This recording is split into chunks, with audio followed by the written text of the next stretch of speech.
David Martinez died because he was a good person. And if you're watching this, there's a decent chance that you might do the same grave mistake that David did.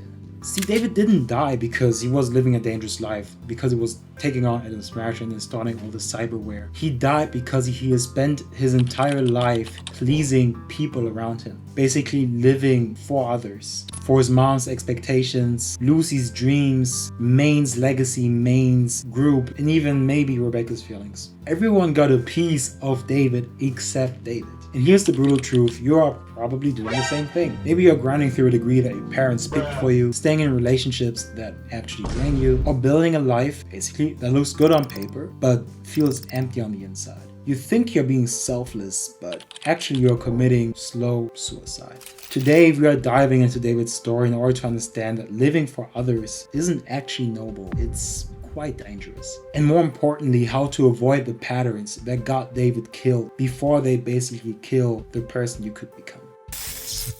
Now, David wasn't completely wrong in everything he did. After Gloria's death, installing the Sanya, the Sanadistan, was actually a good move. Even though his motivations were out of pure spite and rage, but who wouldn't be rage-driven in David's situation?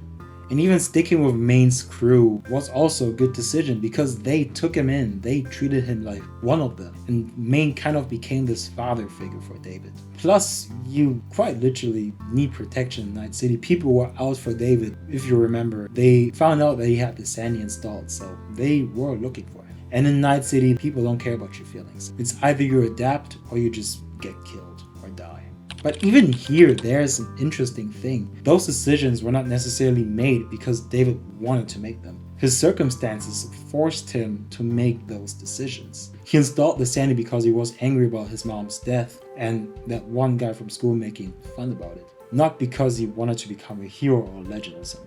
He stayed with the crew because he needed direction and money, not because he necessarily believed in what the crew did. After all, they were criminals. From the very beginning, David was making decisions due to external circumstances, instead of making a conscious choice or conscious choices about who he wanted to become. And this reactive pattern was ultimately the pattern that got him killed. And this is where David's story becomes a cautionary tale for all of us. Once he started defining himself through other people's expectations, he couldn't stop.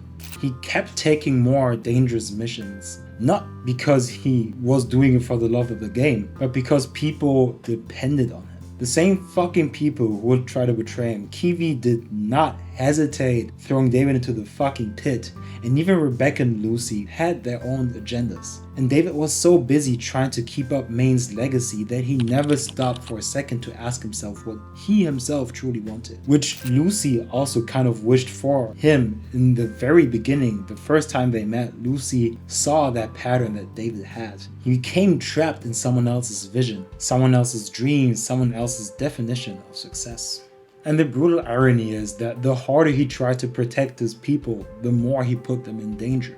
His attachment to others became his weakness that his enemies would then exploit at the end. And here again we can make a comparison, which I did in my last video, which you can watch after this one, to another anime character. Guts, for instance, joined the Band of the Hawk for quite a while actually, but he did not hesitate to leave once he realized that he was actually living for someone else's dream. And Griffith literally said that he doesn't see Guts as an equal, or any of the members of the Band of the Hawk, which was quite frankly also a big motivator. But Guts is the kind of person who was smart enough in order to realize that he could become his own person, his main character. Even when Griffith retaliated, Guts, he stayed true to himself. He ruthlessly, it was quite ruthless the way he left them, but it was a decision made out of necessity for himself. Because we can see that after a while, he became a more fulfilled person. You could see it in his face. And ironically, the thing that, well, traumatized him big time, the eclipse, was caused due to him only wanting to help the Band of the Hawk, only wanting to help Griffith. He didn't even plan to join them. He just wanted to help.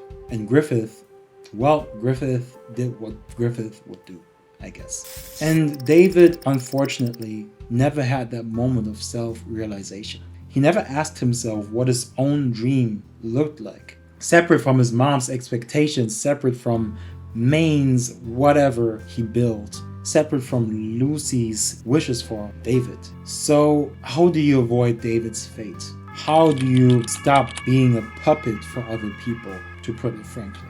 First, you need to get brutally honest with what would actually make you happy. Not what your parents want, not what looks impressive on social media and like in society or whatever, not what your fucking friends expect. What would genuinely fulfill you? And the hard part here is that you really need to separate yourself from the agenda that your friend group maybe follows. You need to be your own person, not what would look cool for like girls you're trying to impress or what would look admirable for your family. No, you really need to ask yourself what you would want out of your life. Because see yourself as a diamond in the rough, right? You're trying to polish all the dirty expectations that society put on you. And that kind of requires for you to consume less and to create more. Try new things. Try to build something. Build muscle. Build happiness. You don't have to become a creator like me, but just try new things, basically. Finally, focus on what intrinsically interests you. David, for example, loved the thought of being fast and being powerful and being capable. He was not a dumb person, you have to realize that. David was actually quite the smarty pants, but he only could access those feelings when he was helping others. The difference between thriving and barely surviving comes down to one particular question. Are you living your life? Are you being a main character? Or are you just a support character in other people's lives? David Martinez died, again, because he unfortunately never learned to put himself first. Don't make the same mistake. Because, guys, you need to fucking understand this. Your life isn't just something to sacrifice in order to make other people comfortable. Your life is your only fucking shot in order to become a person that you truly want to be, in order to build yourself into something that you'll be proud of. So, in conclusion, fuck them other niggas and like, ask yourself who you want to be. Ask yourself who you want to become. Not what others want for you or what looks good for others. It doesn't matter in the grand scheme. Trust me. Let me know in the comments what that would look like if you have an idea. I hope you have an idea.